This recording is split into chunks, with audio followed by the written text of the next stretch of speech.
Welcome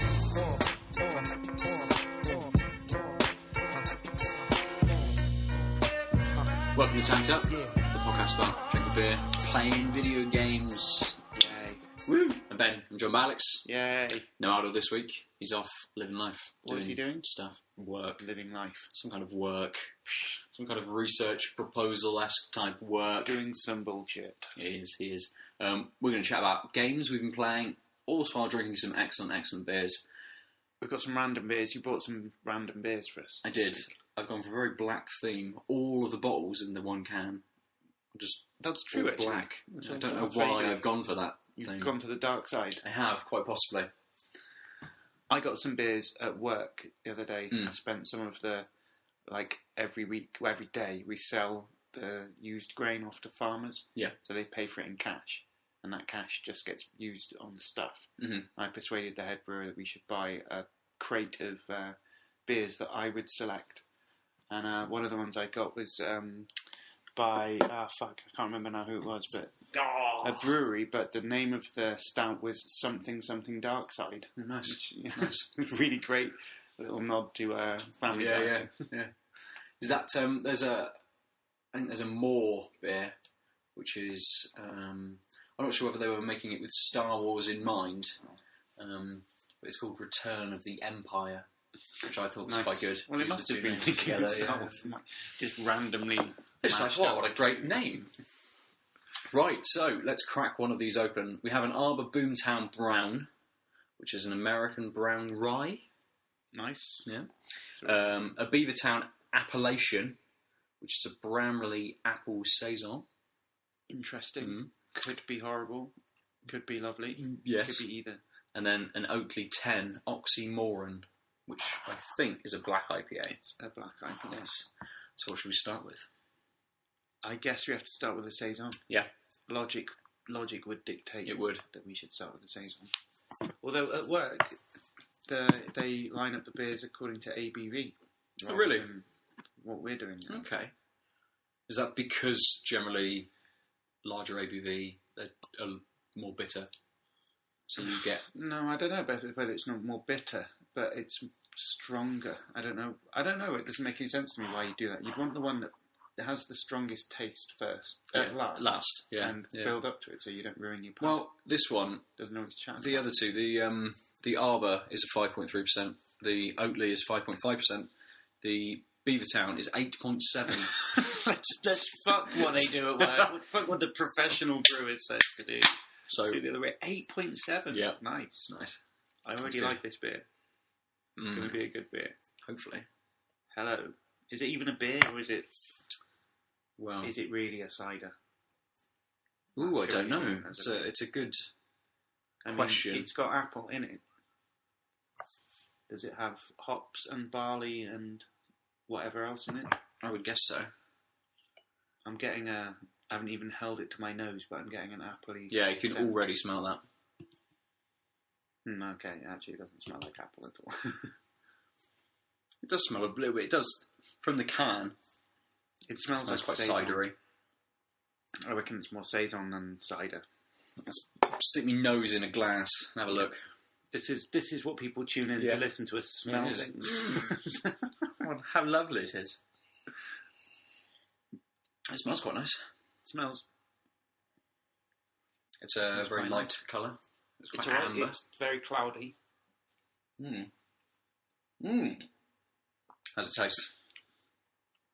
Ooh, that's an interesting taste. Yeah. That is difficult to describe. Bad for the airwaves taste, that is, because I have no idea what to say about that. That's it's got like a sourness. It sort of crept round to the edge of my mouth right at the end of the taste. Did you get that kind of spread? Yeah, but it's got a little sweetness as well to it. It's weird. It's nice though. I'm not sure. Even after one sip, I can say that I could probably only drink one of these. One sip of these. Yeah, I'm done. That's all I need. It's interesting. It's a Saison, definitely. Getting Saison off it. I can't really, hand on heart, can't say I'm getting much apple out of that. No. Bramley apple. It says Bramley apple Saison. It does, yeah. Is that a soury kind of sharp apple? Bramley? I don't know, but it has got that sharpness. By the way, A little bit of sourness. If there's the sound of a door opening and a female voice, that's probably Kim coming back in from wherever the hell she is right now. She's out partying with some friends, so she may appear halfway through recording. Yeah, we may edit it out, but we might not. Yeah, we probably won't. It's down to me to edit it out. It's probably not. Takes work. Yeah. So, I suppose, first announcement of the podcast.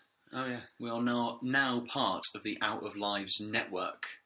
Out of Lives started as a community podcast and various different blogs from another large media outlets podcast.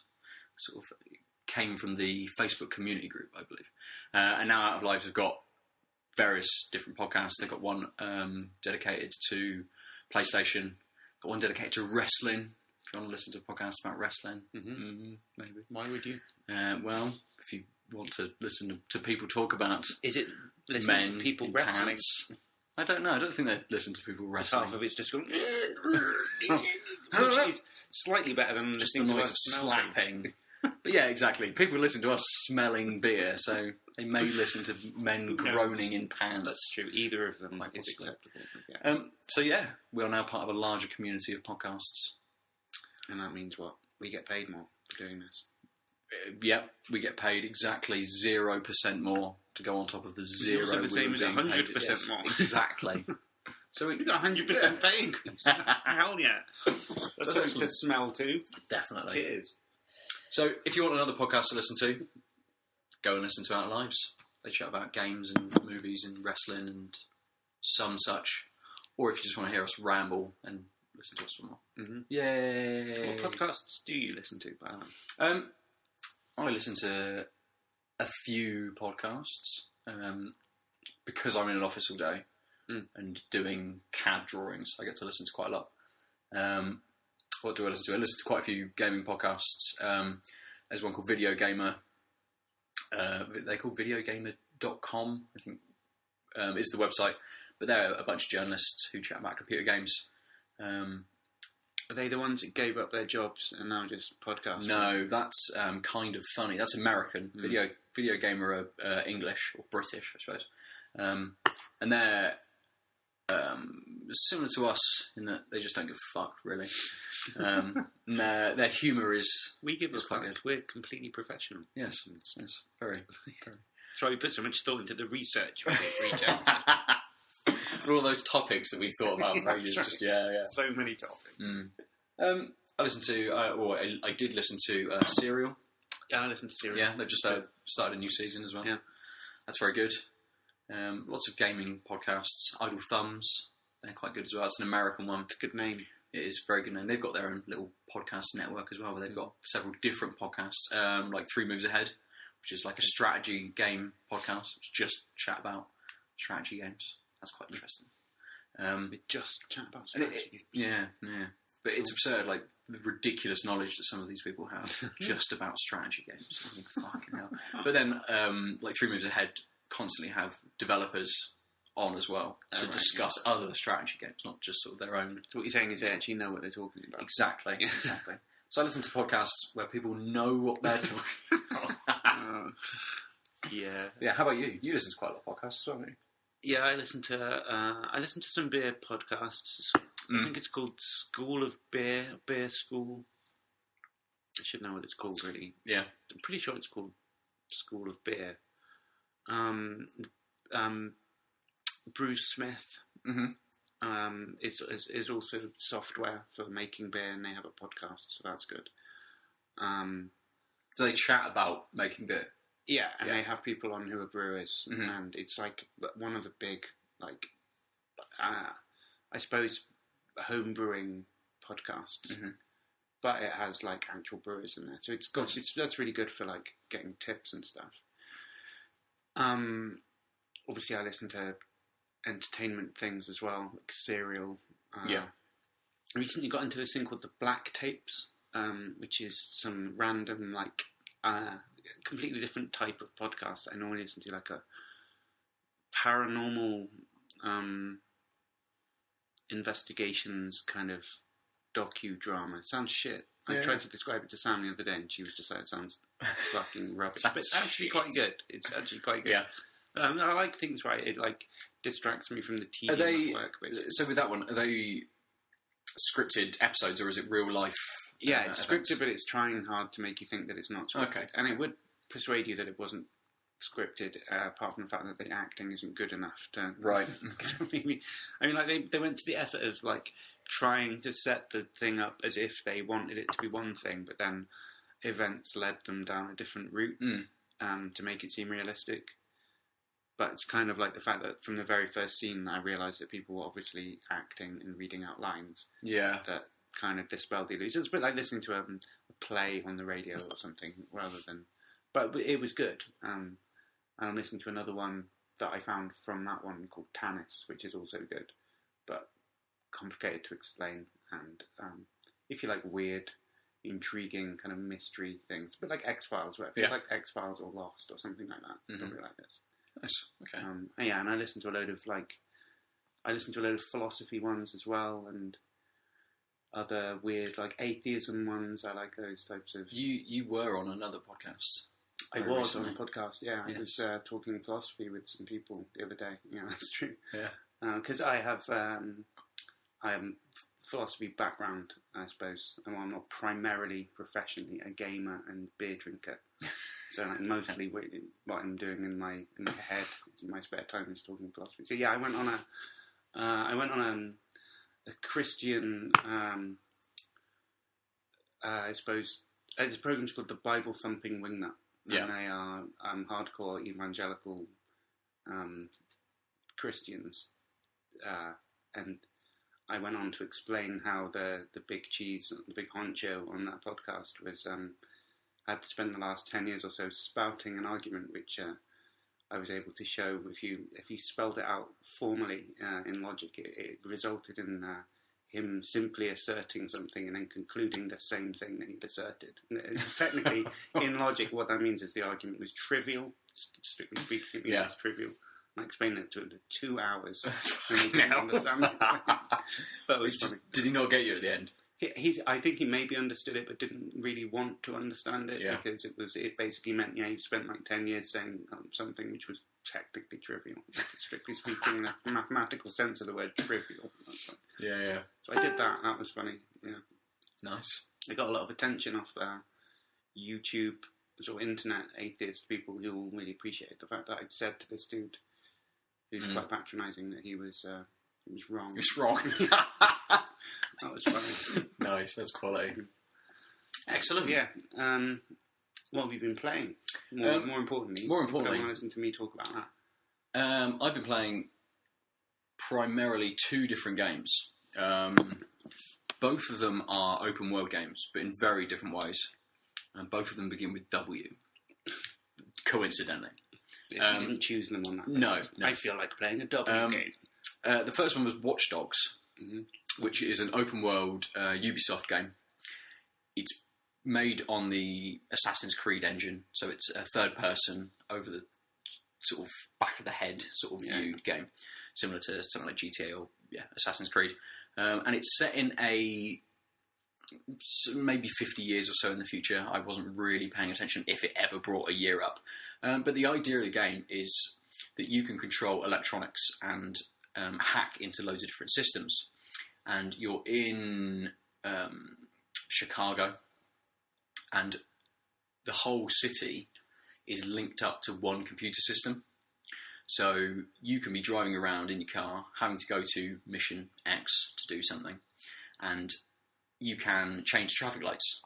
So all of the lights will show as green, or set off steam vents that will explode in the middle of the street. And you can do you can hack into lots of different systems to be able to make distractions or stop people from chasing you and things. And it's a pretty standard open world game, similar to something like GTA, where you're doing various missions, you're going around, you're shooting people.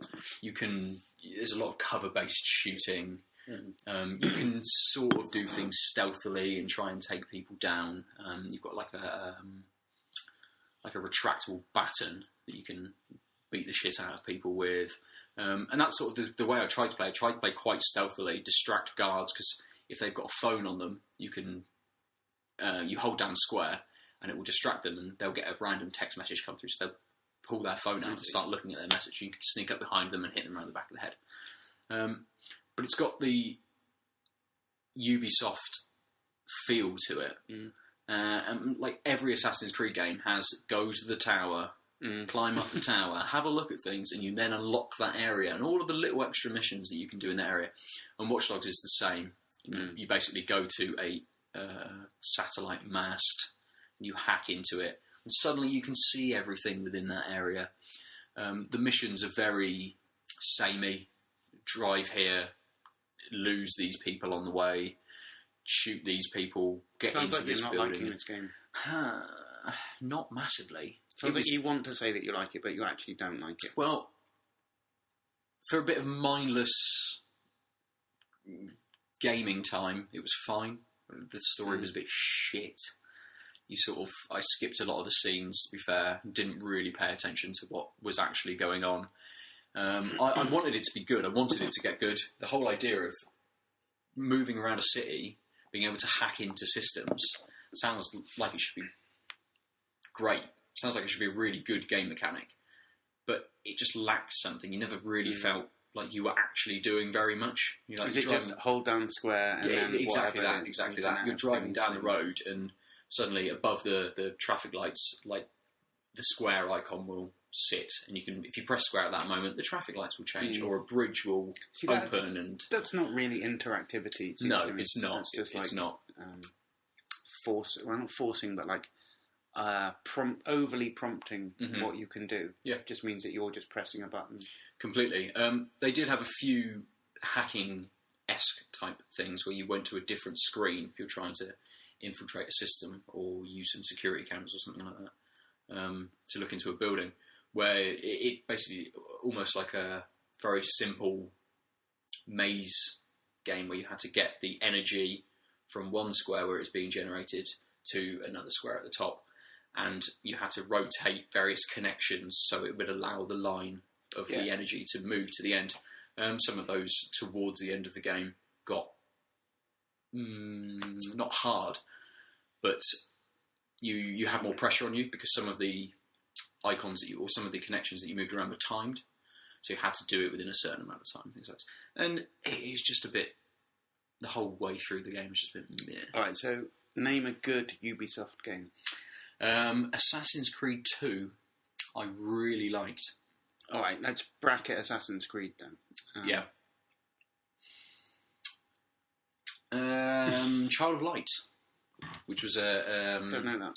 Well, it was made, I think it's on their Ubi Art engine, and it was made by a much smaller team, and it's almost their internal, like, indie studio. Right. So it's a much smaller team making a much smaller game.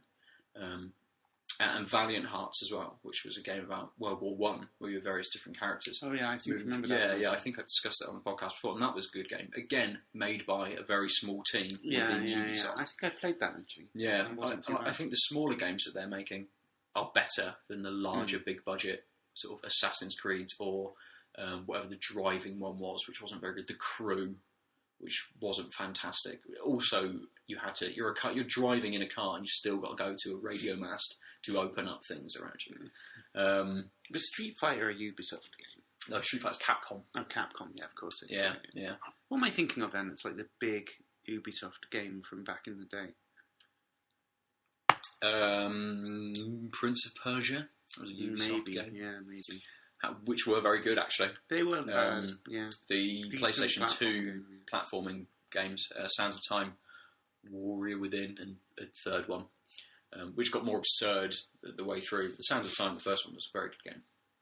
Yeah, fair enough.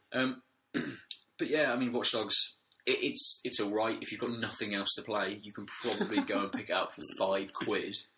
I was luckily lent it from a friend and said, "Oh, I'm done with this. Do you want to? Like, I'm not gonna. There's no point in me trading it in. I'm gonna get £1 for it. Like, do you want it? Like, quality? Yeah." I will. Played through. Thought, well, yeah.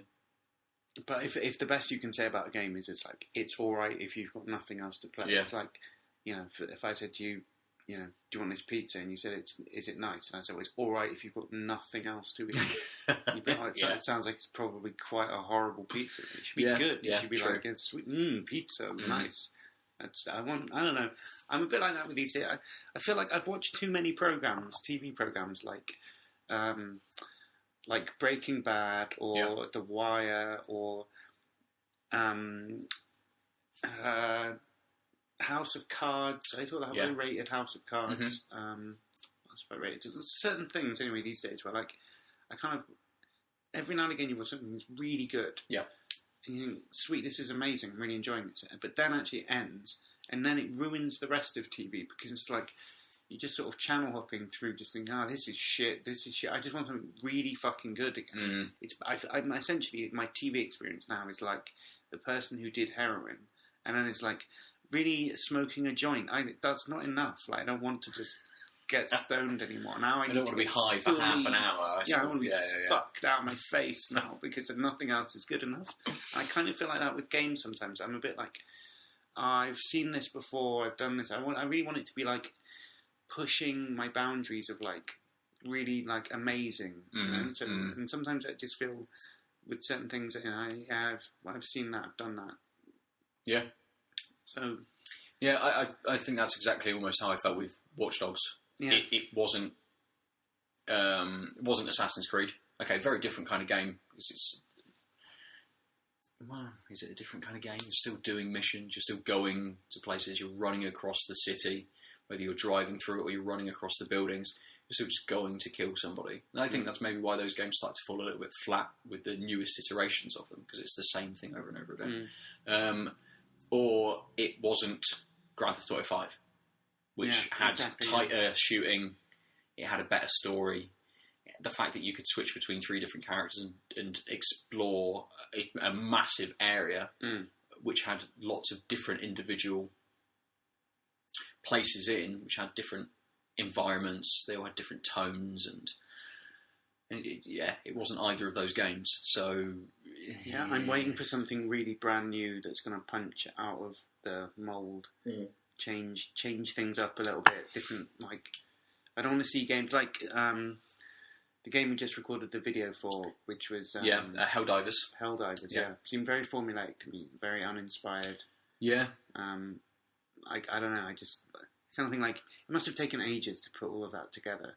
If I was going to spend that long doing it, I don't know. I'd kind of want to push the boundaries back a bit, make it be more creative and different. I suppose we only played the first couple of levels. Yeah, we did. But often you can judge a book not necessarily by its covers, but certainly by the first 3 or 4 pages. Often by the first page, you'd be like, "This is shit." I mean, TV program's slightly different because the pilot is often the shittest. It's like under budget and completely. Blah, blah. Yeah. But second episode, you can judge a TV program by. And if the second episode of a TV program is shit, it's going to be shit. Yeah, Kim and I recently watched Man in the High Castle, Don't know that. which was an Amazon Prime produced program, and it's based on a Philip K. Dick novel, where I think it's the 50s, but actually the Nazis and the Japanese won World War II, and they invaded America and split America almost between them. So the Japanese have sort of the Pacific states as such, so they're one side of the Rocky Mountains. There's a neutral zone within sort of the Midwest, I suppose, of America, and the rest of it's all under sort of German occupation. And within the first episode, they find a film which shows news footage of the Allied forces winning the Second World War. So suddenly all of these Native Americans, not Native Americans, but people who lived in America, just called Americans, are suddenly thinking, what are we going to do with this? And I think we watched about 5 episodes. That's a good premise for a film. It's great. I thought as soon as I'd heard about it, I'm like, yes, I want to watch this. It sounds really good. Man, it was so poor. The acting is fucking awful. And it's the dialogue's not very good. The settings, like the scenes themselves, the way that they're filmed and set up and stuff, just didn't seem very good. Some of the characters were good and acted quite well, but some of the other ones just... Blah, blah. So yeah, we watched 5 episodes and I'm just not going to bother. 5 episodes is still quite a lot. It is. But really wanted to give it a chance. It's that... Yeah, I did. Because of the setting. Because it's sort of... I almost feel the same with Helldivers. I quite like the idea of the game. So it's one of those that I might then play another half an hour of, or a few more... 5 hours of. Maybe not 5 hours of, though. But I suppose it's different with the TV programme, isn't it? Because you sort of want to see an episode through to the end to to progress the story, I suppose, to know whether it's going to come to a good conclusion or not within that episode, to see how well the writing actually works out. Well, we started watching a programme that Sam found. I can't remember what it's called now, but it was some kind of documentary series that had one series, I think 5 or 6 episodes or something. We put it on. I fell asleep at 8:30 last night. I went to bed at 9 o'clock. I fell asleep on the sofa at 8:30. Yeah. And I woke up with the credits kicking in and Sam putting the next episode on. And I was like, I'm going to bed. I can't Clearly didn't hold you at all. Well, it was just so tired. I can't even remember. Yeah, I was just really fucking tired. Difficult couple of days working. I think we should drink another beer. Yes, we should. So I guess it's the brown ale. Boomtown Brown. Boomtown is some kind of festival. Music festival, I believe, yes. Yes. I've never been. Me neither. Too old for... I know people who have. Young people's game, that is. Music. It does appear fun, to be young people's enjoyment, socialising. We just like to sit in caves. Sit inside. Watch things, play things, drink things. Talk to people that I never see on the internet. That's what I want to do. Spend your time discussing Christianity with people. Yeah, or smelling beers. Yes, yes. So, this is very dark. I guess it's not been brought up before, but me and Adil both have a philosophy background, which is how we know each other, in fact. And that's why I randomly talk to people on the internet about why they're wrong about Christianity, because I know better than them. And also, I believe why Adil isn't here during the episode, because he has some PhD stuff to do, I believe. PhD, yeah, that's true. It's catching up with me. Yes, yes. I feel like I've got more beer than you in this, but whatever. I'll drink. I don't know. Possibly. Fuck it. That's right. Cheers. Cheers. Second beer of the evening. Cheers. Right. Boomtown Brown. It smells sweet, very sweet. It does. Quite a lot of hops. Kind of, I suppose. How to describe that smell? I don't know. Sweet. It smells sweet. That's all I can say. It's a nice taste. Yeah, not too sweet in the taste at all. It's not massively bitter. No, it's not bitter. Lasting sort of. I was going to use the word brown to describe brownness to it. A brown taste. It both looks and tastes the same. It's an enjoyable sort of beer, I guess. It tastes like beer, brown beer. It does. What's the rye? Rye is a type of malt. So it's just used instead of. So we'd swap out some of the barley and replace it for some rye. Gives it the colour, kind of reddy sort of colour. Yeah, that we're getting from it. It's opaque and it's sort of brown, like I don't know, muddy, even darker than muddy brown. A little bit of sediment on the bottom. Yeah. Rye is like. I don't know how to describe it. It's like it kind of gives body as well. It kind of gives. I think it does impart a sweetness actually. Yeah. It won't maybe give the sweetness in the nose, but it'll give a sweetness in the taste. Is it one of the hops that would give the sweetness in the nose? Hops. No. But that's what gives the sweetness in the nose. Oh yeah. But more or less, all the nose will be hops. Yeah. Thing, I think more or less. I don't know what to say about this. It's okay. It's quite nice. Yeah. I don't mind it. It's pleasant. It's pleasant. Yeah. It's quite easy to drink. Yeah, I guess. Okay, so in the taste, there is an initial taste of like, you can tell it's quite a hoppy brown ale. Yeah. It's not like a traditional brown ale. It's one of these now, like with like new breweries, they always have to like switch up the style. Nobody just does like a standard, like a Nuki brown. Yeah. Whatever, because there already is Nuki brown. There's no need to do it. So they always feel like they need to make a new thing on it. But kind of the paradox is that, like, by trying to make a new thing, it's kind of like everyone's trying to make a new thing. So the new thing is the same thing. It's like the standard thing. So yeah. Actually, I've had quite a few hoppy brown ales. I thought the other day, 6 months ago, I made a hoppy brown ale. I was like, yeah, an India brown ale. That's going to be the new thing, whatever. Let's fuck loads of those about. Yeah. It's not that difficult to think, well, what can I do? I really like hoppy beers. Made a hoppy pale ale. It's called an IPA. I'll mix up the malt a bit, like, you know. So yeah, obviously this style was always going to be the next thing coming down. It's nice. I like it. Yeah. And sometimes it's a bit boring when you just drink hoppy pale ales and IPAs because there's only one dimension that you can vary, which is which type of hopper you're putting in.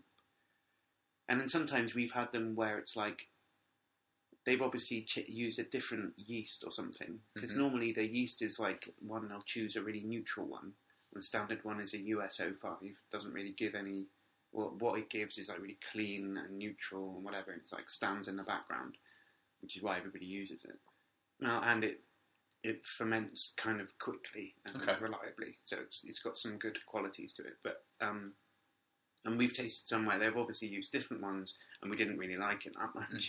And so you think, well, no need to vary along that dimension too much. But so if you've really only got one dimension you can vary along, there's only like 4 ingredients in beer.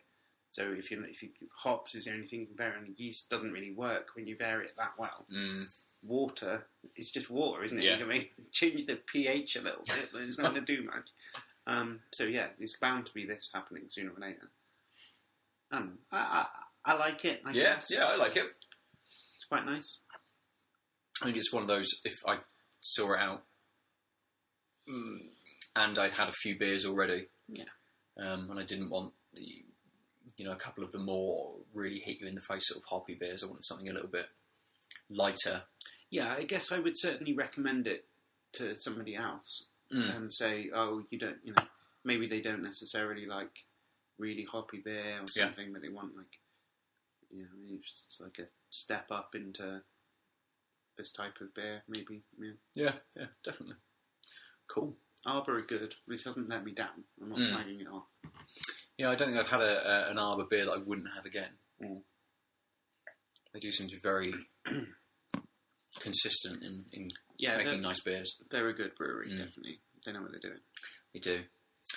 So, shall I discuss the second W game I'm playing? Yes. And I said it is an open world game, but in a very different way to Watchdogs. I just had this idea for an amazing W open world game. It's just called W, and you're George W. Bush. And it's an open world game, and it's the world. You're just walking around, in the Middle East, pointing at people. Give me your shoes. The global balance. Sorry, it's not that game. That's another game. It's a future game. I haven't been playing that game. I think I think that would have been what I'd have opened with had I been playing that game. Of course. But the other game is The Witness, which came out last week, maybe the week before. And it's a puzzle game, but set in an open world. So all you have to do in this game is solve puzzles. And the puzzles... What sort of puzzles? So the puzzles come in... there's one puzzle, right? But lots of different mechanics that go along with this puzzle. And you have a grid on almost like a TV screen. So it's an open world, so you're moving around the world, and you can go up to these screens, and you'll see a grid on that. And you have to draw a line along this grid and get to the destination. But there's various things within the grid that will make you fail the puzzle if you don't adhere to the rules that those symbols within the grid show. So one of the early puzzles, within the grid, you'll have a black dot and a white dot. And you very quickly work out that you have to draw a line between black dots and white dots, so they cannot be in the same segment of the puzzle. I'm not really explaining it very well. No, not really. I've no fucking idea what's going on in this game right now. So I should show you my notebook. But started you have to drawing show it to me. puzzles. No, don't show it to me because it's a podcast, dude. We can't see it. Oh no! It's like a chessboard, right? There's a grid. Almost, yeah, but within varying sizes. What's within varying? The squares. So the grid is the squares are within varying sizes. Right. So you've got lots of lines going up, down, and left and right to be able to move along. I think some of them, the smallest ones, are maybe 9 squares. So is this like a map, like in Mario, where you've got your like levels or whatever, and you're in a level? No. So it's a complete open world. You're just walking around an island. So you're in an open world, but you can occasionally look at the same. Every screen shows you the same grid. So say you're walking around your house, and on your wall you see a picture that might show you a scene of Bristol. So instead of that, you're walking around this world, and on the wall you see a screen, and that has a puzzle on it for you to solve. Right. And there's loads of these all around the open world. So are you seeing each screen's giving you like one of the puzzles, and each of them? So it's like a little square of the big grid or something. Is that right? Sort of, yeah. So you've only got one puzzle per screen. To solve. So you've only got this one grid on there, and you have a mechanic within that grid to have to solve. So you can't just move your line up and along, up the side of the grid and along the top of the grid to get to the other corner, if that's where the destination is. Right. Because you'll have something within the squares of the grid that you have to deal with. I see. And there's different coloured dots which you may have to separate. Or put into pairs, things like that. There's almost a Tetris type shape that will appear within one of the squares, and you have to solve how you deal with that shape within the grid to then get to this destination. And the game is just full of these puzzles. There's something like 700 puzzles to solve within this game. I don't know how many I've done. But 700. I've definitely not done all 700. But you progress through this world, and there's lots of very distinct areas within this world. And within each area, it will introduce a new mechanic to you within the grid. So from the starting area, you've got very simple puzzles to solve. You move to the next area, you have a different mechanic that's brought in that you then have to solve differently to the previous sort of, it's not just splitting colours. You then have to do something else to be able to solve this puzzle. The next area you go to might combine both of those mechanics to make you have to deal with them both in one puzzle. You can make your way around this world, all these distinct areas, solving all of these puzzles. And when you've completed the main, or when you've gone through a series of these puzzles in one area, it releases a laser which then points towards a mountain, which I assume is my final destination. I've not got there yet. I'm still going around the areas trying to open up all of these lasers. But I'm getting some of these puzzles and just looking at them thinking, what the fuck am I meant to be doing here? You'll find something and you just look at it like, no, I have no idea what this is. I've obviously missed something. Because normally within an area there'll be almost a few tutorial screens. So it will show you a very simple puzzle using the mechanic, an intermediate puzzle using the mechanic, and then a difficult puzzle using the mechanic. And normally, if you're stuck on one, you can look at the previous screen and think, well, that's what I had to do to solve it. Then go back to it and think, well, actually, that's what I have to do to solve this. And suddenly it becomes very apparent what you have to do. There's also environmental puzzles within this, which are shapes that you can just, rather than having to be on a screen and you're drawing, you can just stop in the environment. If you see a shape on the ground and you tap X and playing on PlayStation, tap X and it'll bring up a little cursor, and you can then trace a shape within the environment. And there's fucking loads of them around as well. But suddenly, I played this for maybe about a week, and I've spent some time on it. I've maybe done, I suppose I'm about halfway, I've done maybe 300 odd puzzles. I'm just walking around my house, just thinking, I could trace that. No, wait, this is the real world. That's not an environmental puzzle in my house. That's fucking ridiculous. And then I'll be going to bed, and suddenly I'll see a grid just as I'm closing my eyes and think, is that how you solve this? And it's just fucking making me go completely insane. Just all of these absurd grid puzzles and environmental puzzles. I've got a notebook full of little line drawings of how I might do all of these different puzzles. And it's so engrossing. But did you not have that with Call of Duty, where you've walked down the street before and you sort of glanced up at a window and just thought, I could just chuck a grenade straight in there and it would... Yeah, but not in the same sort of... Not in a really just subconscious sort of way. Just sat there going, trace something with my eyes and think, what am I doing? Why am I tracing a shape with my eyes? That makes no sense. Yeah, yes. And it's just me walking down the road thinking I could toss a grenade in there. That does make sense. I might actually have to do that. Well, quite possibly. If you lived in Man in the High Castle world... Actually, on a serious note, if I lived in Syria right now, I probably would be worrying about that type of thing. Maybe. That's very true. You wouldn't be worrying about grid-based puzzles. I really definitely wouldn't. Yeah, that's true. It's easy to make counterfactuals that aren't possible. But that one, I think, is possible. Yeah, it is. Definitely. This game is so engrossing. So absurdly engrossing. And it's one of those, I'll be at work and think, right, how... I've encountered a new mechanic. How do I actually work this out? And I've refrained from looking online so far. No, I would just ruin it. Because, completely. I've managed to get to I don't. If people want to play this game, you sort of want to go into it blind, really, without knowing what any of the puzzles are. But one of the mechanics, which you notice it as soon as you get to the puzzle, because that's what happens, is sound. So actually, there's sounds going on in the environment that you have to listen to be able to solve the puzzle. And that's the one that I really, really struggled with. Some of them I picked up straight away and thought, actually, I know exactly what I have to do to be able to do this. But some of them are just so abstract that you have to take the environment as a whole, not just the puzzle that's in front of you. You have to listen to what's happening, sort of. And it like the game foreshadows it slightly. And when there's sound, actually, you've walked past two speakers that are randomly in the game world. You've never encountered just a random speaker just on a stand before. You think you walk past it and I think, it's strange that there's a speaker there. Mm-hmm. And suddenly you come to these sets of puzzles where you have to listen for things.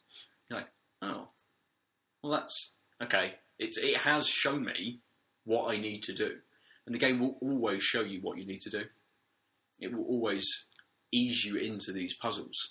But it's just wrapping your fucking... completely. It's just trying to wrap your mind around how these puzzles work. So, randomly, when I did my forklift license training at work with the insane man who taught us that, this 20-stone strange isn't really the word.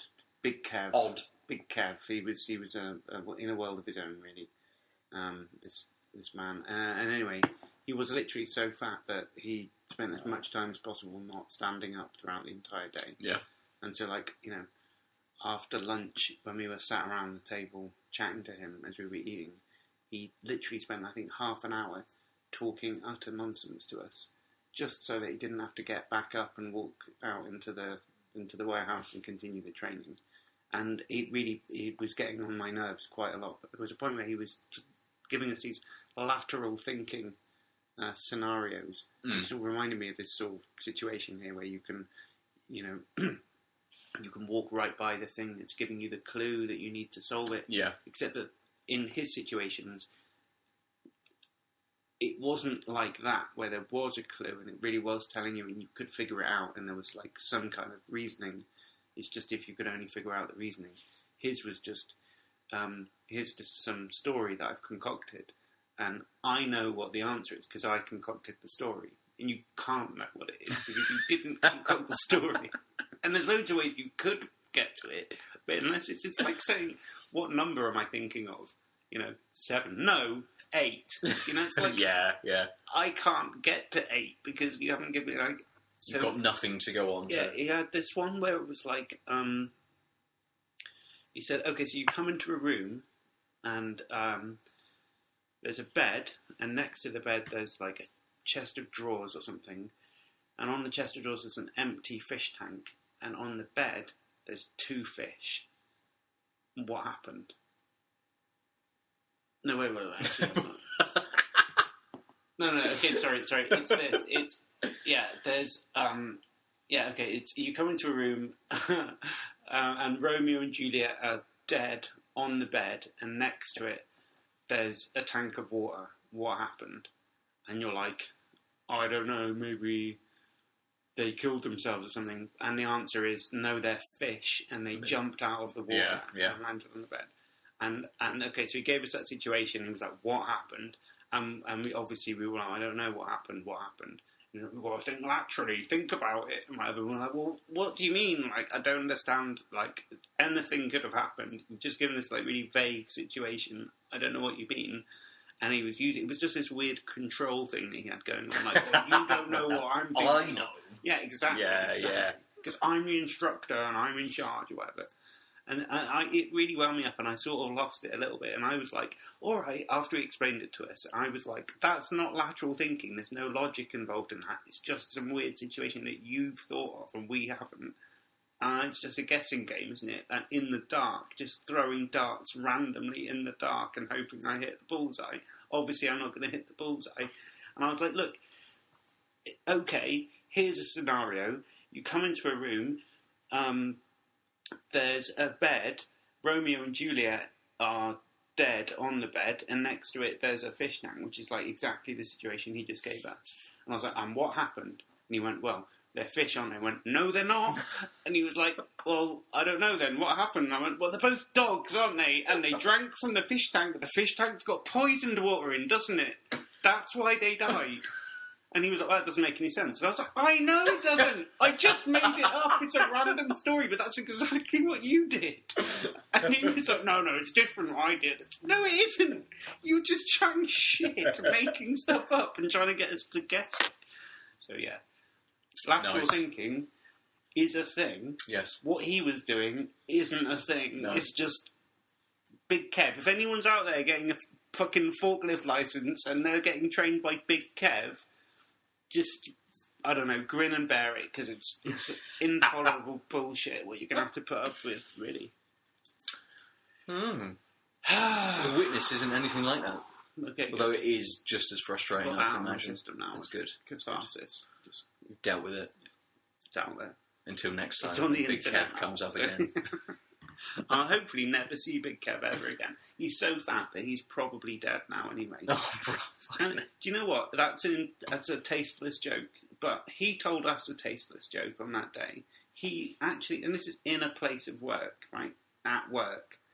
In work, at work, at the time. And he said to us, do you want to hear the worst joke ever? And we were like, well, I'm at work, so is it work safe? And he was like, yeah, it's work safe. And I was like, but is it the worst joke ever and work safe? I don't think it is. And it was, can I say the worst joke ever on a podcast? If you wish, yes. Well, we can say what we want, really. The joke was, I mean, we're getting an E for this rating anyway already, because I've already sworn a couple of times. I've said fuck a couple of times. But anyway, so the joke was, what do you get a disabled, blind, deaf and dumb baby for Christmas? And he said, nothing, because they haven't got anything to live for. Shit. And we just sort of, nobody laughed. Everyone just looked at each other and then looked back at him again. And he was like, it's funny, isn't it? I was like, no, Big Kev, it's not funny. I don't know why you just said that joke. Like, it was just awful. Yeah, in a place of work, perhaps not. Yeah, on a podcast, maybe not. I don't know whether I should have said that. I can always edit it out. Anyway. We could. However, It may I be don't that think what either of us sat there and chuckled to ourselves too much about it, did we? No, So- it may be that all you hear as a listener is, do you want to hear the words joking about beep, beep, beep, beep, beep, beep, beep, beep, in which case, you'll just piece it together in your own imagination. Yes, they will. They will, no doubt. Have you played any games? I played Starmade again. Ooh, we're back to Starmade. It's a full circle, yeah. Nice. I'm going to live for. So, They're just Starmade again. just get me for Christmas Starmade. Because, yeah, I don't know, I felt the need to be lost in an infinite void of empty space. I wanted to play a game where the music consisted of... So I played Starmade for it. Nice. It was good. I was kind of good, but I loaded up a random server that someone else had been playing on. And there's maybe 100 people in the world playing Starmade. Not very many. For people who may have only just tuned into the Tank Tap podcast, what is Starmade? Starmade is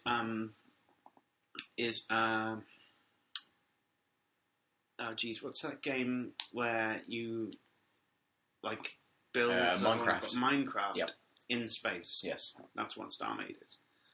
And it's a sort of game where you go, my spaceship needs shields because I keep getting my ass kicked when I'm fighting people. I'll add some shields to it. Now, what do I need to do? And you go to the menu screen and you go, I need a shield computer, and I need shield capacitors, and I need shield generators. It's quite complicated already. What do I need to do with all these? I need one shield computer, and I need them all to be linked. All the shield capacitors need to be linked to the shield computer, and there needs to be a certain ratio between the size of my ship and the amount of shield capacitors that I need, and the amount of power that I generate needs to be enough so that, you really have to be looking at actual mathematical So it's well formulas. math, yeah. It's fucking so maths. It's incredibly maths. It's great if you like maths. It's great. If you do a physics degree or engineering or something like that, it will be no problem for you. But if you don't do anything like that, if you just want to play a game, this is not the game for you. It's a good game. It's a really good game, but it's a really complicated game. It's when I downloaded it anyway, a year ago, it was in a a beta or whatever. Yeah. It was a prototype open source kind of thing where they were asking for you to make recommendations for how it's changed, and there's always updates and stuff for it. So, is it a fully released game now? I don't know. I don't know if it is. It isn't really any different from when I played it before. Okay. Even though I had to download quite a few changes, but you still have to look up a load of formulas and do all this shit. So if it is different, that's how they want it to be. I don't know. It's good. I like it. I just got a bit frustrated when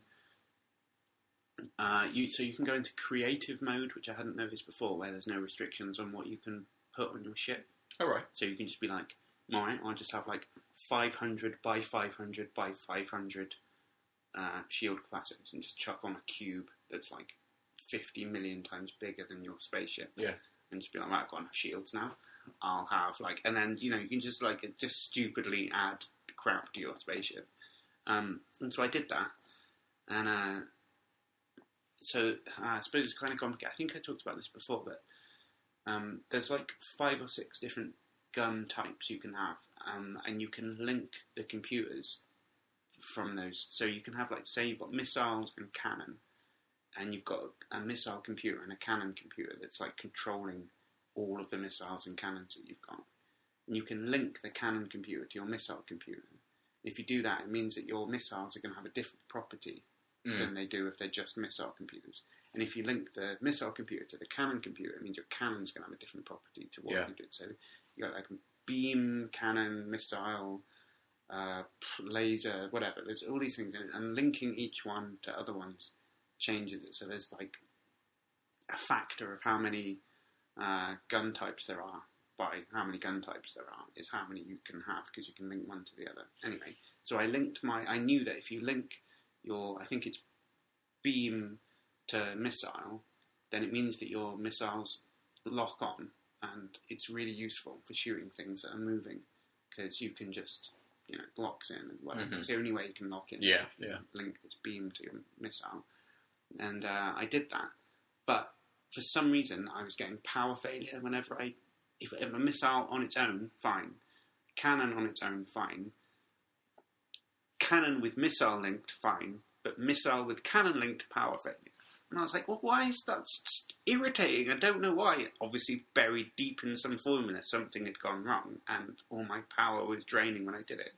And then I couldn't unlink, and that's obviously a bug, because you are supposed to be able to unlink. Yeah. I mean, there's some formula somewhere that meant that I was doing something wrong, but I should have been able to unlink, and I couldn't unlink. So I had to jettison that plane, die, and reboot and start again, make a new ship, and start all over again. And then I made the mistake of thinking, well, maybe the bug was just a one-off bug. Made the ship, linked the things, didn't work again. And then I had to jettison the whole thing and start again. And after a couple of, I don't know, an hour, 2 hours maybe of fanning around several deep hard space and stuff, I was like, okay, just the fact that it's in the background, I've got over that now. I wanted to have a good ship by this point. I could bring into combat, kill some pirates, do some shit. So it is a good game, and I probably could get into it, but I think it needs to be simplified a little bit. Mm. And I like a complicated game. I just don't want it that complicated. Yeah. I have seen people creating absolutely absurd ships, like replicas of like the Enterprise or Imperial Star Destroyers and things. Yeah. I assume that's done within this create mode rather than people actually going out and mining and getting all of the materials and everything they need and working out all of the formula to actually power these ships. And the thing is, you can take out. So there's AI pirate stations that randomly spring up, and I think what they do is borrow human-made designs. This is us opening and last bit. So randomly spawn in somebody's, 100-hour space station design. Yeah. And just make it a pirate station that's AI. And if your ship is good enough to take that out, the rewards from it are phenomenal, and you can get so much crap out of it. Yeah. That I don't know whether it may be creative mode where they've just done that, but I got to the point without even realising there was creative mode of being able to sort of buy anything I could think of. Yeah. Anyway. So okay. It's just that then the server that me and Adil had didn't work anymore. I don't know why, maybe. Because Adil never got around to playing it. This is a big bugbear that I have with Adil and Starmade. I am waiting for the video series, Alex and Adil's Adventures in Space. Which is going to be Alex's Adventures in Space, because Adil was too busy playing that Mafia game. Omerta. Yeah. And it comes to, you want to finish Omerta, then we'll play Starmade. And then months went by, and then I got bored of Starmade, and he still hadn't finished bloody Omerta. So it's Alex's Adventures in Space and Adil's Adventures in 1950s Manhattan. Alex's absurdly frustrating Adventures in Space. Anyway, so we've got an Otley 10 Oxymoron Black IPA. Smells stouty. It does. It looks stouty. It looks fucking stouty. It's as stout as a stout thing. Stout as a stoat, with a different letter. Stoat as a stout. Yes. Same letters.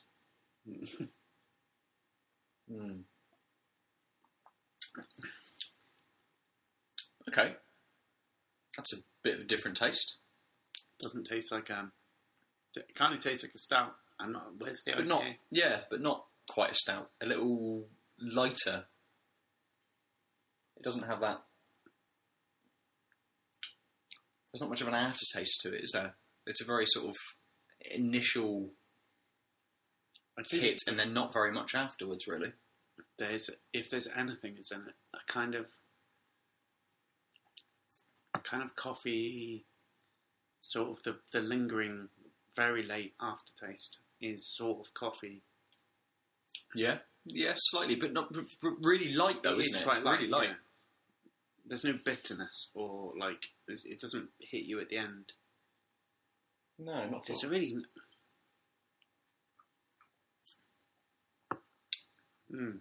That's an odd one. Yeah, that's... We've had, I think it was called a Motley Brew from these guys before. And that was a really nice bit, really hoppy IPA. Whereas this is just a bit... meh. Yeah, this tastes like... I don't know why this is I don't know how it's classed as a black IPA. It's not hoppy at all, is it? No. It's not... It tastes like a porter. The aftertaste is like slightly, porter. yeah. You got a slight sweetness, but it's just really light. It just.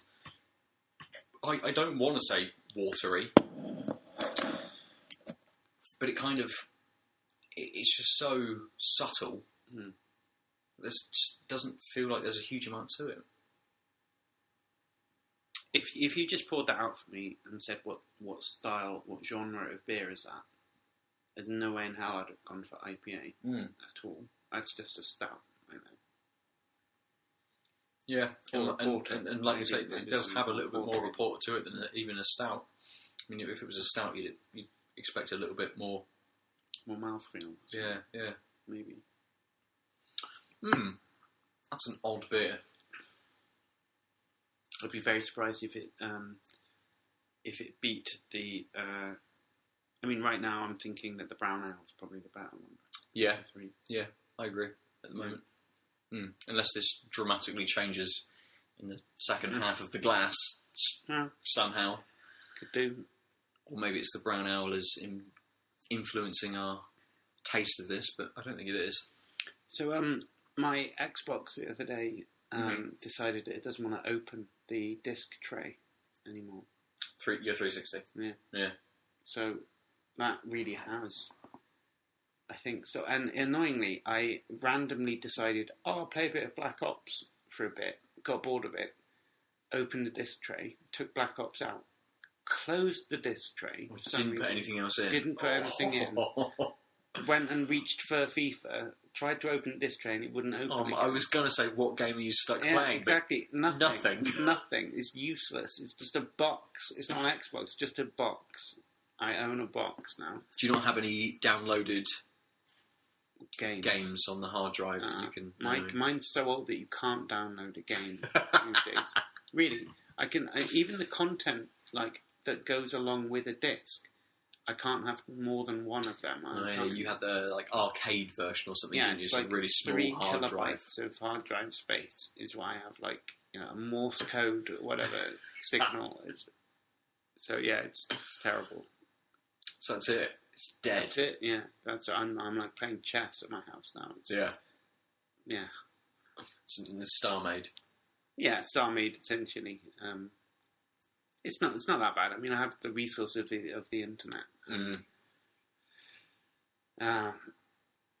Start playing browser-based games. Yeah, but my laptop is better than the Xbox. Yeah. Quite considerably. Yeah. It's just that it's not made for playing games, and I don't have enough money to buy a console. So I'm out of the games market for a bit. Yeah. Well, I mean, I'm not. You find yourself some sort of very cheap in-sale Steam games, as long as they're Mac compatible. Yeah, I suppose. Well, yeah, you go back to Civilization 4 or something. Yeah. Well, the problem with Civilization 4 on the Mac was that because I couldn't be bothered to.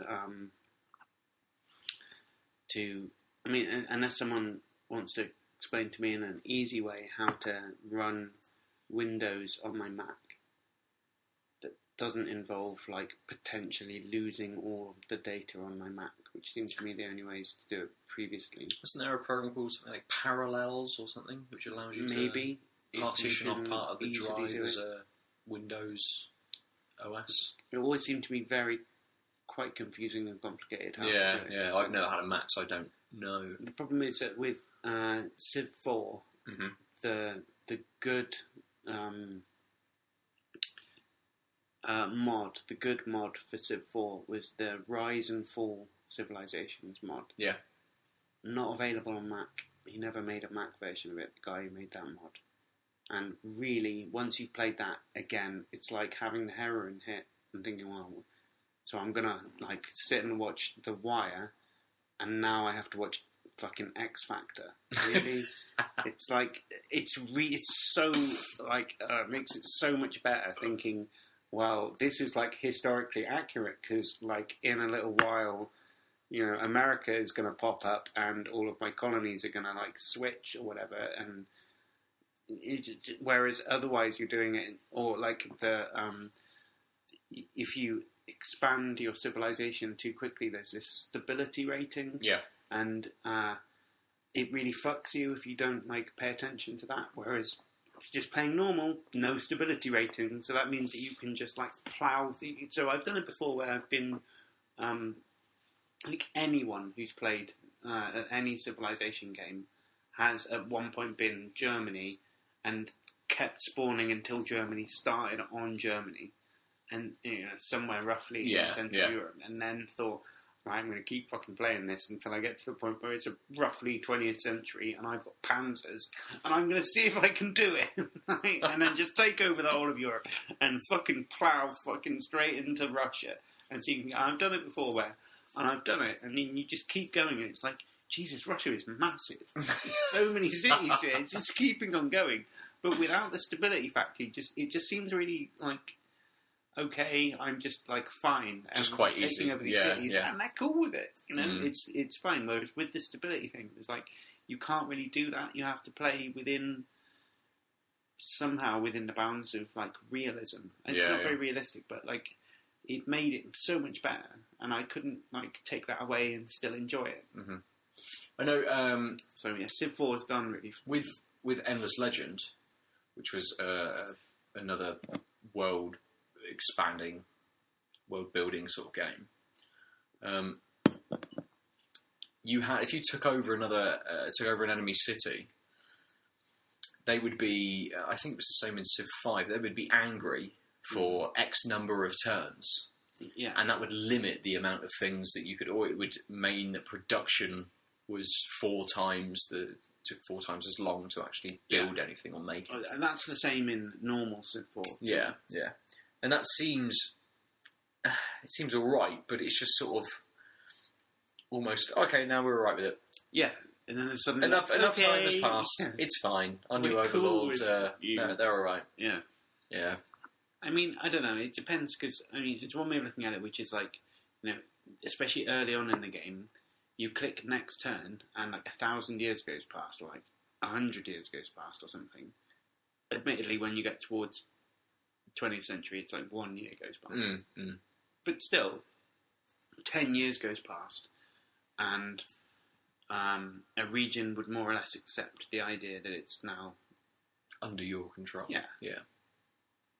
But, I mean, what was good about this game was it made you play within some kind of boundaries. Where, like, so, for instance, when you were England, you had, I think the victory conditions was like you had to have 3 cities in every continent by 1800 or something. You had to be the first to enter the Industrial Revolution, and you had to be the first to enter the Information Revolution or something. And it meant that like those conditions didn't really apply for ages at the beginning, and all through the Bronze Age and shit, and nothing applied to you, but. Because you knew you had to be very, very early on with like having boats that could carry settlers, so that you could make 3 fucking cities. Asian cities or something. You have to be like found like coming right into India before anyone else gets there. Whatever. And South America and South. Africa, whatever. You had to you knew Australia. You basically have to do what they actually did to some extent. I loved that. It was great. It sets you some goals, though, doesn't it? It sets you a little bit of direction for the game as well. Yeah, a long-term goal. It was and there were 20 different civilizations or something, and each of them had their own historically themed victory conditions. So it was. Yeah, I think that's what Civ 5 sort of dropped. Yeah. You didn't have that with Civ 5. It was a bit more sandboxy, and you could sort of just go about things as you wanted to, really. Civ 5 was a disappointment in a lot of ways, I think. It didn't quite do enough, did it? From Civ 4, really to. Yeah, I found it weird that they dropped religion for one thing. Like it was in there, but it was so like in the background, and we don't need to pay attention to it. Yeah, I'm not sure whether they brought it back with any of the expansions that they brought out, or there even was one that had religion in, but it was still like less important than previously. Yeah. I think with I can't remember what it's called now. With the newest Civilization game, the one where it's on different planets. Yeah. And what the fuck is that called? Anyway, again, they didn't, with the base game, didn't bring a huge amount over with it. It was a very simple. I was really disappointed with that. Yeah, really simple sort of. It was like a skin. It completely. It was just a skin. It almost felt like a skin for Civilization 5. But I did buy a Humble Bundle set. I can't remember whether it was Sid Meier's set or a 2K publisher set or a Fire Access developer set or whatever it was. But I've now got Civ 4 and all of the expansions. Civ 5, which I had anyway, but I've now got all of the expansions. Beyond Earth, I think is what the... Beyond Earth, that's what the thing was called. So you've got Civ 4 on the PC? Yes. Get the Rise and Fall expansion mod. Yeah, well, yeah. Because it won't be in one of those official expansion packs, but it'll be a mod, and that just fucking... It's like my favourite game of all time, I think. Get it? It's like heroin. Yeah. It's like you've got access to a heroin dealer. Get some fucking heroin deal. Or come down and hear a noise in the night and walk down like, Alex, why are you on my computer? It's fine. Just leave me alone. Why have you got my belt wrapped around your arm? Why are you wearing my dressing gown? Nothing. No reason. It's fine. Fuck off. Nice. Why are you sinking into the floor with Lou Reed playing? No reason. It's fine. Don't worry. It's fine. Lou Reed will go soon. Don't worry about it. He's only here for tonight. I'll be rushed to hospital soon and have my stomach pumped. It'll be fun. The scene will end very soon. Right. So, should we finish for the week? Yeah. Arbor. Beers. Definitely Arbor. Arbor. The Otley. I've forgotten what the first beer we had. The Saison. Oh, the Saison. Apple. Just tasted like a Saison. Yeah, the Beavertown. Yeah, it wasn't a huge amount to it. It had a bit of sweetness, a bit of sourness. It was the second beer, I would say. It goes Arbor, Beavertown, and then Otley. In actually alphabetical order. Yes. I hadn't thought of that. But yes, it does. Correct. Nice. So we have been tanked up for another week. We are tanked up. Yeah, very tanked up actually. Possibly for a week. I think it was those few beers before as well. You can get us on Twitter at tanktap_cast. I'm at Nova_47. Adel is at the Omniarch, I believe. The Omniarch. Yes. TGOMNIARCH. Very good. Alex still not on Twitter. Still NOTONTWITTER. Very good. Yes. I wonder if that's taken. Probably is. It probably is. Yeah. At not on Twitter. And actually, send all your messages to at not on Twitter. At hashtag not on Twitter. I don't know how it works. Hashtag at not on Twitter. Whatever. Yeah. Just to see who it is. Just to see what happens. Actually, send them all to at Ed Balls. Just to see what happens. I doubt he'll come back to you. No, he won't. What is he doing these days? Who knows? Fuck knows. But if you do have game-related questions, you could probably go to Deputy Labour Leader Tom Watson. He likes playing games. Does he? I think it was for New Statesman. He wrote a load of articles about computer games for them. Really? Yeah. This sounds like maybe the subject of a new podcast. It may be Destiny, which is a shooty kind of game. Not Starmade. I think that was the only one I read. Not Starmade. No Civilization, I don't think. But yeah. Or Super Hexagon, just to get it in there. He loves Super Hexagon. He hasn't written about it. He's never mentioned it. Hashtag Super Hexagon. Let's start that. Hashtag Super Hexagon. And then say anything. Doesn't matter. Doesn't matter what. Just thanks, Terry. Thanks. Right, take it easy, guys. Balls. Thanks, Ed Balls. Nice. Yes. End this. Goodbye. Attend this.